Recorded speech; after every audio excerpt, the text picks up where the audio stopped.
Bonjour. Les petits potes, l'heure est grave. Parce que y en a, ils savent pas que j'ai un compte TikTok. Ce qui est normal d'ailleurs. Du coup, sur ce compte TikTok, il y a une époque où je charbonnais pas mal TikTok. En 2020, tout ça. J'ai tout supprimé parce que c'était bad gênant. Like, bro, I didn't think she.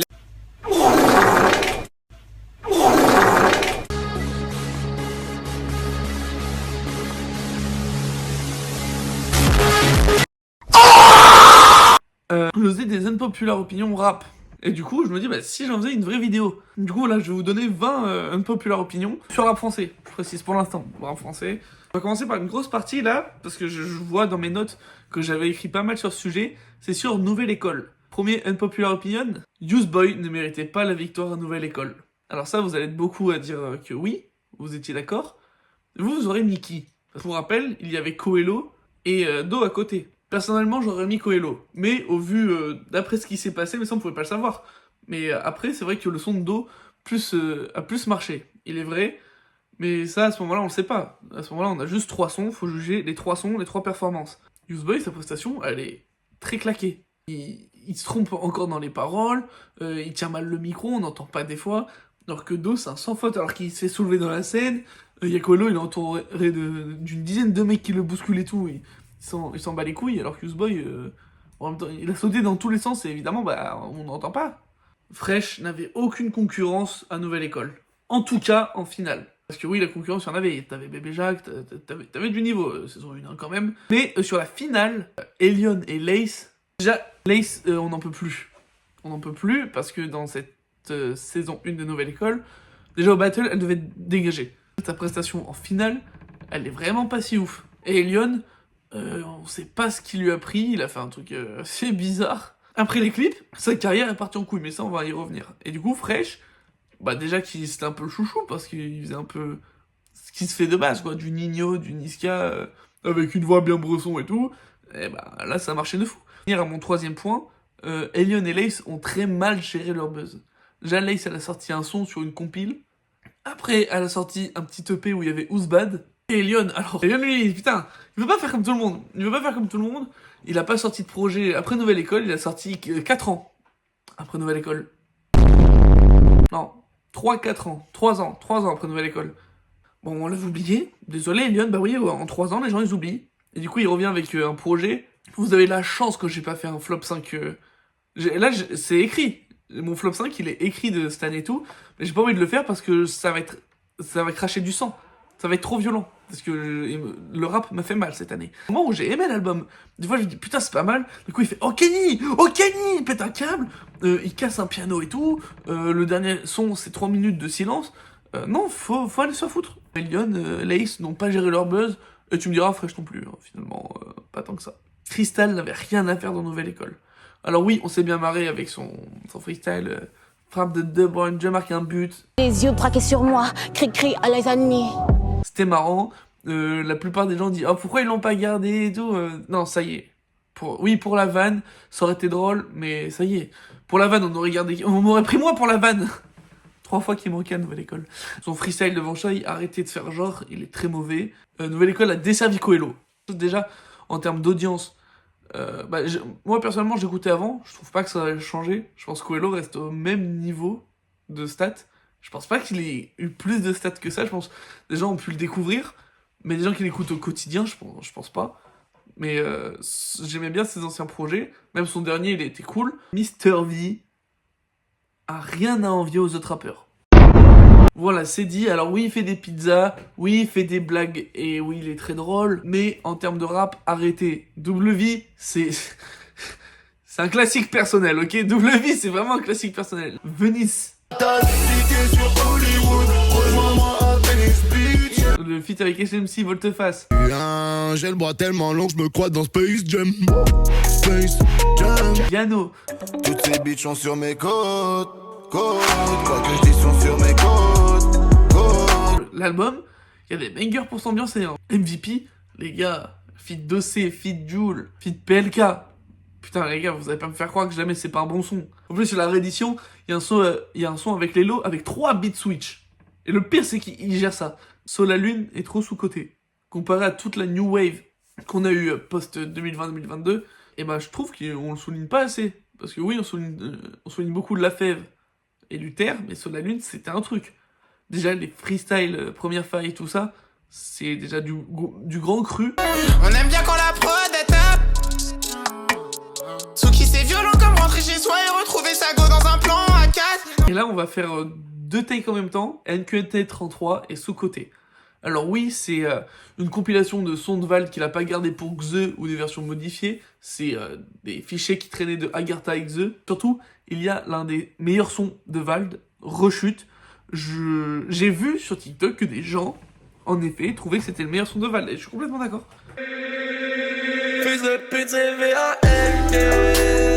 Vraiment réécouter ce projet. Et du coup, autre take, Neviem Unpopular Opinion. Regardez juste la discographie de Vald de 2017 à 2019. En 2 ans, donc, on a Agartha, Xe, NQNT 33 et Saumon et Cruel. Qui dans le rap français, et je vais sûrement aller plus loin, là je vais dans des horizons où je me connais moins, donc essayez de me corriger si je me trompe, mais même dans le monde entier, même US, tout ça, qui peut se vanter d'avoir sorti 4 aussi bons et gros projets en 2 ans? J'avais fait une story où j'avais demandé, et personne n'a su me répondre. PNL, bah non. 2015, ils ont sorti 2 trucs, c'est vrai, dans la légende 2016, mais après, De Frères, c'est en 2019. Donc, 3 bons projets, oui, en 2 ans, mais pas 4. Damso, il a sorti 4 projets, 4 ans. Donc, il y a vraiment aucun rappeur français, US, j'ai pas fait le calcul, mais je pense aussi. Il y a aucun rappeur qui a fait 4 aussi bons projets en 2 ans.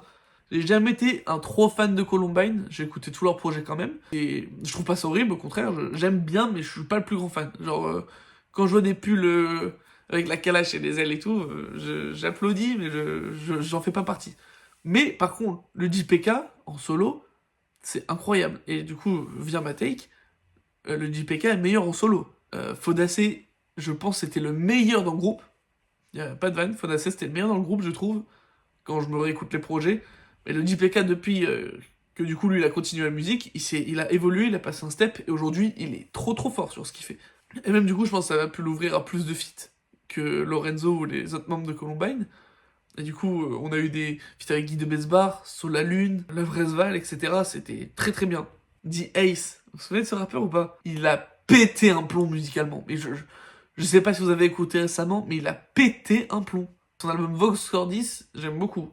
Et là, on est en 2025. L'année dernière, il a sorti Chrysalide, un petit EP. C'est un bordel musical. Vous voyez Apocalypse de Gazo? C'est ça, en plus court, mais c'est la même vocation. Vouloir faire des sons TikTok. J'ai pas besoin du bac qu'est-ce qu'il y a, je ressens ta frustration. Quand je calcule t'encaisse, yes, je suis expert en calculation. Salut, me revoilà, tu croyais que j'étais mort. J'étais là en soum, comme pas mal j'ai du zor. Rap après, je suis occupé. Rap après, je suis occupé. Allô. Et c'est affreusement gênant quand on sait que ça a pas pris. Frère, en une année, faire un freestyle sur des sauces. Une histoire de sauce, t'as pris la meilleure sauce. Tu peux appeler tes sauces, t'es toujours dans la sauce. Ouais, je suis la maillot, je suis le meilleur. Bon. Et Chrysalide qui est sûrement le pire projet 2024. Kukra n'a aucun flop, malgré toutes ces années qu'il existe, malgré ses 13 projets si on compte les rééditions. 13 projets, c'est énorme quand même dans le rap. Kukra, il est là depuis, ce n'est pas un seul flop cet album, pas un seul. Et même pas un seul qui se rapproche de nul. Non. Pensez à tous les rappeurs que vous connaissez, lequel pourrait sortir 13 projets sans qu'il y ait de flop. 75% de la New Wave de 2020-2022 se sont cassés la gueule aujourd'hui. Et c'est marrant parce que j'avais noté ça, 75% de la New Wave est vraiment mauvais, j'ai noté ça il y a 2 ans. On est 2 ans plus tard, et je me le confirme. À part, allez, je fais une fourchette, désolé si j'en oublie, mais Lafèvre. Et encore, Lafèvre dernièrement, il est sorti Big Laf. Moi, j'ai bien aimé personnellement, mais c'est vrai qu'on ressent un certain relâchement. Donc, on va pas compter Lafèvre, mais Lafèvre, oui, quand même. Luther. Putain, merde, bah, Luther, j'ai pas aimé son dernier projet, mais il est encore dans l'air, il est encore là. Donc, Luther, Sur la Lune, un jeune crack, Myro, Ivnis, Ness, il y a Runa, même pas une dizaine, qui ont survécu. Parce que souvenez-vous, tous les noms qui sont sortis en 2020-2022, on disait, oh, regardez, ADVM, c'est très bon aussi, ADVM, mais franchement, ça se compte sur la doigt d'une main. Ceux qui ont réussi à pas percer le temps, mais qui ont bien marché finalement. Je suis en train de réfléchir, mais ouais, 75% de la New Wave qu'on nous vantait les mérites il y a 2 ans, c'est péter la gueule. Romeo Elvis n'a jamais été bon. Voilà, je le dis. On parle d'une époque où on savait pas toutes les histoires qui traînaient derrière lui. Oui, Tout oublié avec Angèle est incroyable, j'adore ce son.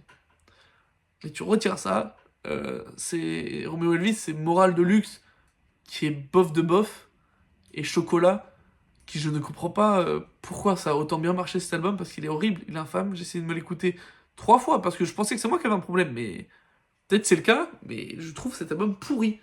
Et là, depuis qu'on a su, pour ces histoires, voilà, il avait sorti, je sais plus, une cover tout en vert, qui était très nulle, très très bof. Les sorties de projets en plusieurs semaines, c'est insupportable.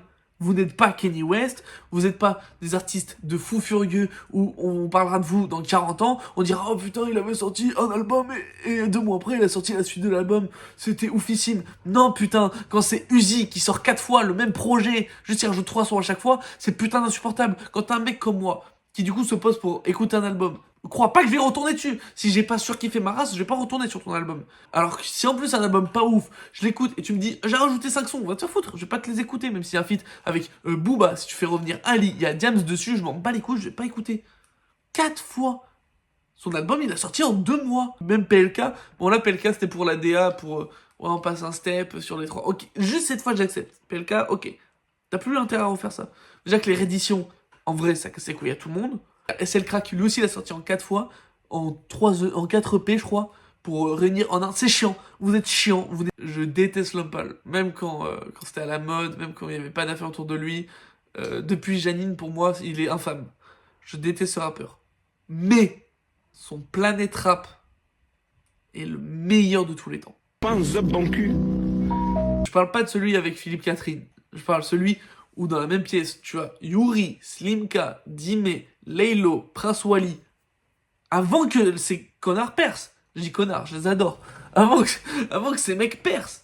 T'as Laylo qui balance du fuego. C'est ma façon de me venger. Ouh, scooter en l'air. Rajoute le major en l'air. Repars du plus en arrière. Et tu verras qu'on est toujours les mêmes. Slimka, Dime, Yuri, transpirant autour de la même table. T'as Yuri, il était empressé, qui coupe la parole. On peut nous coller des étiquettes. On va décoder le même genre de fils de pute qui fait des contrats avec des titres. On sait que médiatique, c'est bête. Je me fais du bien, ça fait du mal. Cœur comme mon esprit de loup. SO Just qui ne fume plus et ramène plus de sous. Je fais genre joue des fois. La même de toute façon le Yuri. Je dois faire du bien, je fais du mal.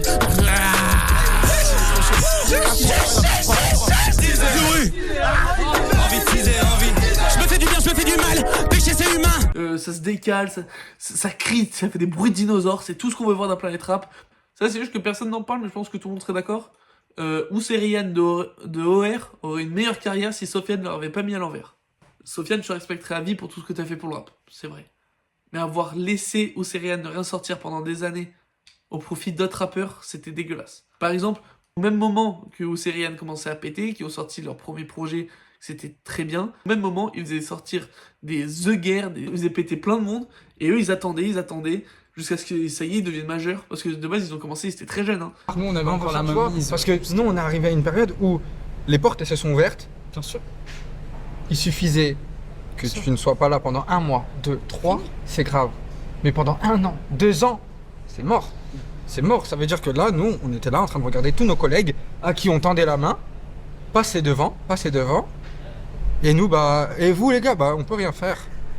On peut rien faire parce que tout le monde est en train indépendant. En fait, c'était pas nous. Et nous, on n'a pas l'argent. L'argent, c'était pas nous qui le dépensaient, c'était l'argent du projet. Okay. Et nous, on peut pas débloquer cet argent-là si eux ne le débloquent pas. C'est-à-dire que si eux ne sont pas d'accord de sortir ce son-là, on ne fait rien. Donc en fait, concrètement, ils vous ont dit d'attendre.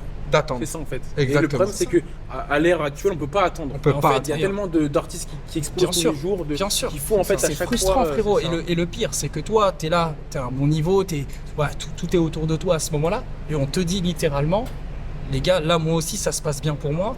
Les gars, attendez, laissez-moi faire mon truc, et je vous ramène après. Weshden, depuis qu'elle est plus avec Feneux, c'est trop bien. C'est trop bien pour les gens qui aiment le R&B en tout cas, et la mélo. Moi je suis pas trop fan, mais j'ai écouté son projet, il est très très cool, et c'est très très fort. Je suis pas le plus fan parce que je suis très peu fan de R&B et de mélo en général, mais pour ceux qui aiment, je vous conseille d'écouter Weshden. Zoku Maizy est le deuxième meilleur rappeur du 667. On sait tous que le premier c'est Freeze Corleone, on va arrêter de se mentir. Et souvent les gens essaient de dire en deuxième c'est Osiris Jack, ou des fois non, Sacha Berlusconi. Je vous dis que non, c'est Zoku Maizy. Le projet, le film est très très bon et meilleur que Nouvelle Ère de Osiris Jack par exemple. Même les projets avant, les sons Renoir, Minipon, tout ça, c'est incroyable. Zoku Maizy est trop fort. Après Osiris Jack est incroyable aussi, hein. Mais je pense que de manière générale, Zoku Maizy est plus polyvalent et plus intéressant à écouter que Osiris Jack. C'est très personnel. Et pour finir, Damso a pété un câble artistiquement et humainement. Je sais pas comment on en est arrivé là. Le Damso de batterie faible qui nous lâche des jeunes de parole, qui nous lâche des jeux freestyle sur le vent, des sons comme Damsotiste et tout. Il a pété un câble. Il n'y a pas de mot à dire de plus. J'ai très très hâte d'écouter Beya par contre. J'en peux plus, j'ai très hâte d'écouter ça. J'ai menti. Franchement, je l'ai pas détesté, mais je comprends totalement que les gens mettent dans leur flop. Moi, je l'ai mis dans mon top juste parce que j'ai bien aimé le son Laisse-moi tranquille et Chrome. Et que le reste de l'album, il est pas horrible. À part Damsotiste et Alpha. Les punchlines où tu dis que t'es tellement intelligent que tu peux pas trouver le bonheur et tout. Redescends sur terre. Redescends sur terre parce qu'on va pas oublier que Damso c'est moins de 10 ans de carrière. C'est beaucoup de prises de décision bizarres. Et le fait qu'il ait quitté le 9-2i, pendant longtemps on s'est dit que c'était une bonne chose pour lui. Mais vu ce que Booba a dit sur CKO, qu'il a prévenu personne, qu'il a sorti Lithopédion, qu'il a voulu sortir Julien comme single, etc. Des bisous, je vous laisse avec l'intro de con. Abonnez-vous, par pitié, abonnez-vous. Et puis lâche un like, pitié, lâche ton like. Attends, y'a un truc qui cloche, faut que t'as pas activé la cloche. Et suis-moi sur Insta, trop story chaque mois.